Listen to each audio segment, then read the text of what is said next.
Jadi saya dididik, eh, saya itu harus bagaimana mencari ada uang dan jangan sampai kehidupan mengalami seperti saya, karena saya itu tidak seberuntung orang lain gitu.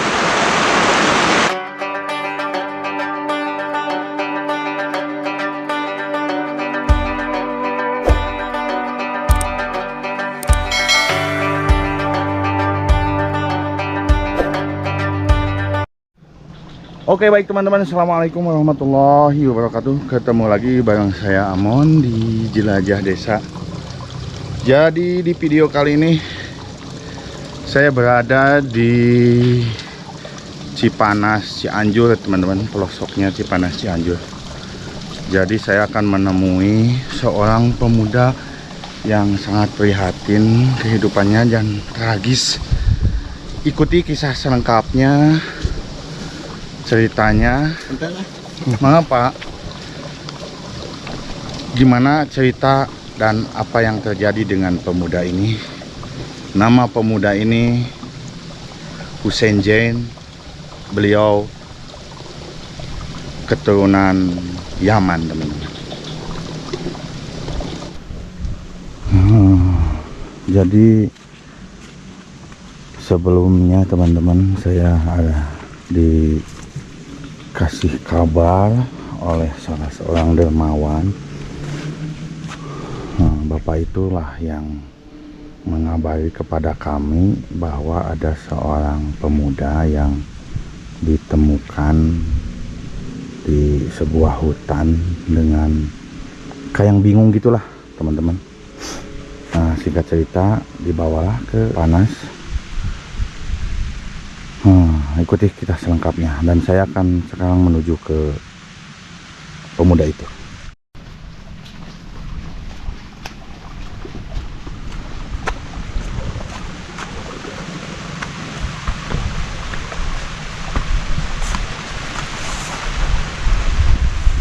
Seperti inilah lokasinya teman-teman, karena kehidupan pemuda itu ditempatkan sama seorang bapak-bapak dermawan, dan beliau disuruh bertani di sini mengurus bunga.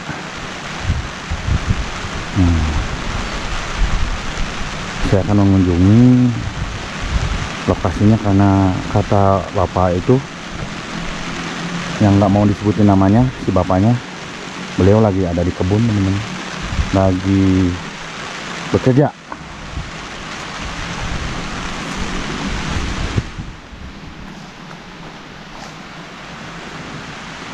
Oke, itu di sana tuh udah ada orangnya.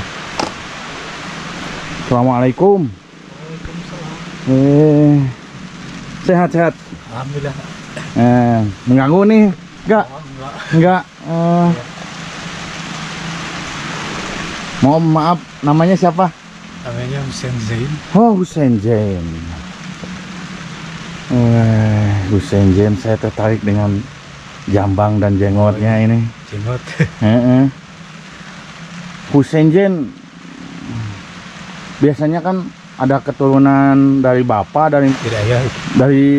dari bapak. Ada. Bapak Zain orang mana?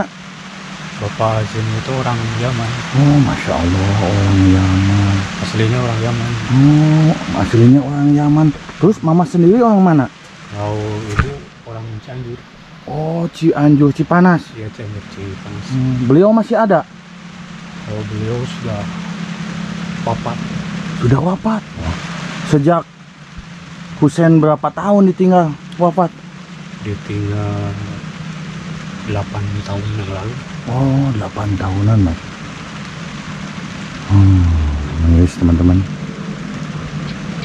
Nah, sejak 8 tahun itu Zain kan orang tua sudah meninggal. Terus tinggal sama siapa? Kalau tinggal sekarang saya sendiri gitu. Sekarang mah kan ada bapak, Iya. bapak dermawan yang menempatkan Zain di rumahnya dan disuruh mengurus kebun ini ya. Iya. Zain berapa bersaudara?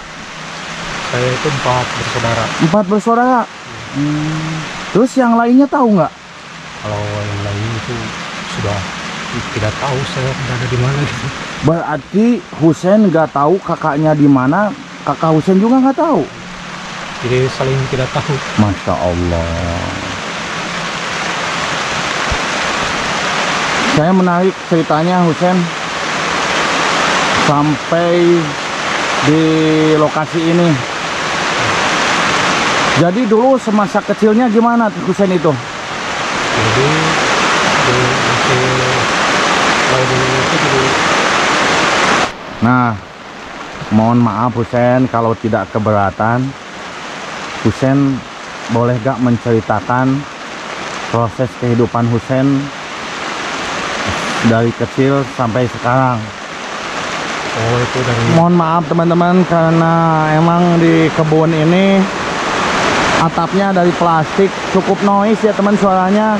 Sementara suara si Akang Husein ini ya sekencang suara saya teman-teman. Nanti mungkin videonya, obrolan kita saya lanjut setelah hujan agak reda teman-teman.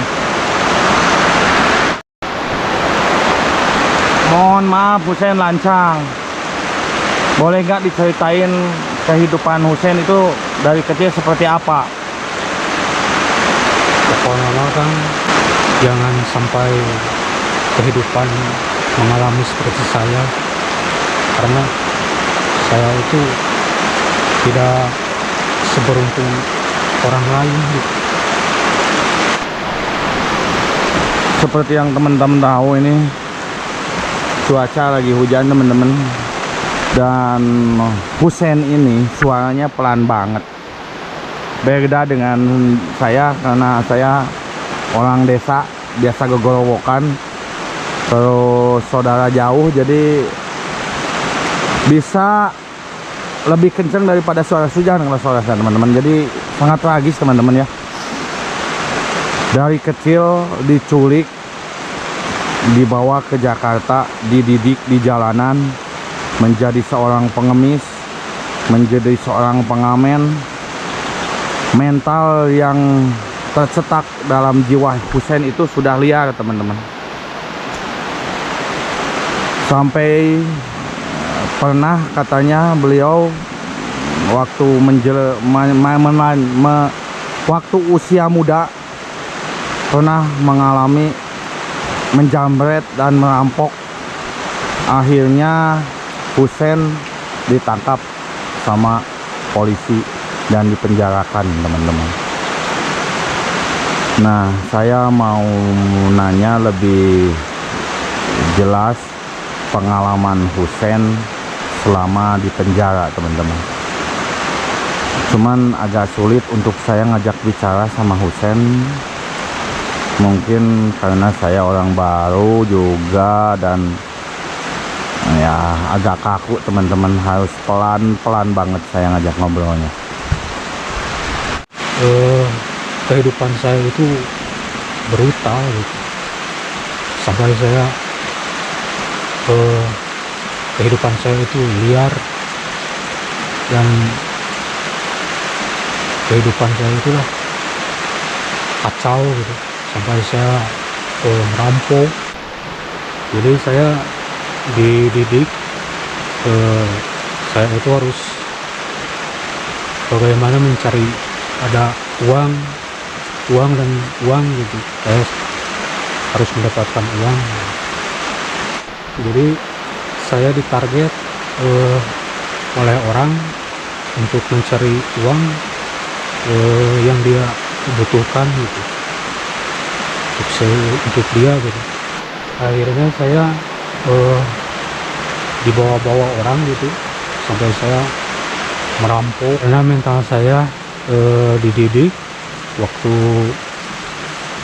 itu keras dan membegal dan terjun di dunia kriminal gitu. Nah, dari sana akhirnya saya tibalah Waktu Husein karena Husein kan didikannya nggak benar mungkin dari kecil ya, akhirnya ke bawah-bawah sampai dewasa. Husein pernah merampok juga menjamret. Katanya Husein pernah ditangkap polisi juga. Ya waktu itu saya ditangkap polisi sekitar Dan di penjara katanya. ya di penjara 3 tahun waktu itu. 3 tahun, Masya Allah. Pokoknya Husein, saya doakan lupakan semua masa lalu. Sekarang kan alhamdulillah Husein ketemu sama seorang bapak dermawan di sini. Alhamdulillah. Kan dididik menjadi baik juga ya, Iya. insya Allah. Nah, yang saya kadang penasaran Husein, dulu sewaktu di penjara gimana Husein? Dulu Waktu di penjara itu wah, tahulah kalau penjara itu seperti begitulah. Seperti saling, kalau ada yang baru pasti mereka Dibully akan ya? membuli gitu. Membuli Sempet kita. digebugin Husein. Saya waktu itu sempat digebugin. Kalau dibilang senior itulah penjara gitu. Saya sampai digebugin. Kamu kalau masuk ke sini harus kuat dulu. Disuruh-suruh. Iya, saya disuruh-suruh. Saya waktu itu sempat ngelawan, tapi karena kan anak buah mereka sudah banyak gitu. Jadi saya cuma nurut aja karena baru gitu. Waktu itu. Dan pokoknya